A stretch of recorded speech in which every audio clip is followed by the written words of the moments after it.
రైతులను ఆదుకోవడంలో కాంగ్రెస్ ప్రభుత్వం విఫలమైందని బీఆర్ఎస్ ఎమ్మెల్యే హరీష్ రావు విమర్శించారు.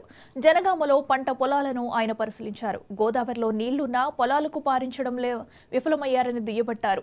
సాగునీరు లేక బోర్లు వేస్తూ రైతులు ఇబ్బంది పడుతున్నారని అన్నారు. రాష్ట్రంలో 180 మంది రైతులు ఆత్మహత్య చేసుకున్నారని తెలిపారు. ఇప్పటి వరకు రైతు రుణాలను మాఫీ చేయలేదన్నారు హరీష్ రావు.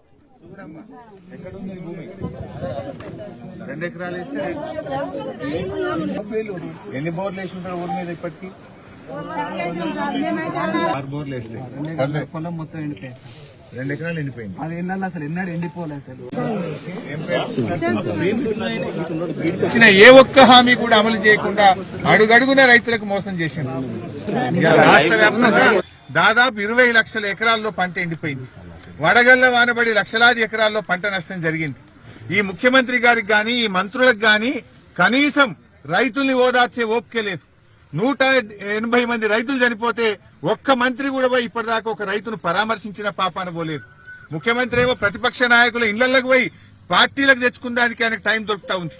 గేట్లు తెరిచినా అని మరి గెలిచిన ఎమ్మెల్యేలను గుంజుకపోయే ప్రయత్నం చేస్తుండు. మా బీఆర్ఎస్ పార్టీ లీడర్లను ఇళ్లకు పోయి గుంజుకపోయే ప్రయత్నం చేస్తుండు. కానీ ఇవాళ రైతులు పిట్టల్లాగా రాలిపోతా ఉంటే, చచ్చిపోతా ఉంటే ఒక ముఖ్యమంత్రి రాడు, ఒక మంత్రి రాడు, కనీసం పరామర్శించరు, ధైర్యం చెప్పరు. గా నీళ్ళే శాత కాదు. నేను మొన్నెప్పుడో చెప్పినా, మేము గేట్లు తెరిస్తే అందరు మా పార్టీలో చేస్తారు. నువ్వు తెరవాల్సింది గేట్లు రాజకీయ పార్టీల కోసం కాదు, ప్రాజెక్టుల గేట్లు తెరువు, రైతుల పొలాలు కాపాడు, రైతులకు నీళ్ళు ముఖ్యమంత్రి అంటే ఆయన చీమ గుట్టినట్టు కూడా లేదు. ఆయన నీళ్ళిచ్చి ఇలా పంటలు కాపాడాలి. ఇలా ఈ ప్రభుత్వం తక్షణమే స్పందించి రైతులకు ఎకరానికి 25,000 రూపాయల నష్టపరిహారం ఇవ్వాలి. ఎక్కడైతే ప్రభుత్వ వైఫల్యం వల్ల, ప్రభుత్వమే పట్టించుకోకపోవడం వల్ల రైతులకు నష్టం జరిగిందో ఎకరానికి 25,000 రూపాయలు ఇచ్చి రైతుల్ని కాపాడాలి. తక్షణమే ప్రభుత్వం స్పందించాలి. అదర్వైజ్ ఏమైందంటే వాళ్ళు ఆత్మస్థైర్యం కోల్పోతా ఉన్నారు, ఆత్మహత్యలు చేసుకుంటా ఉన్నారు.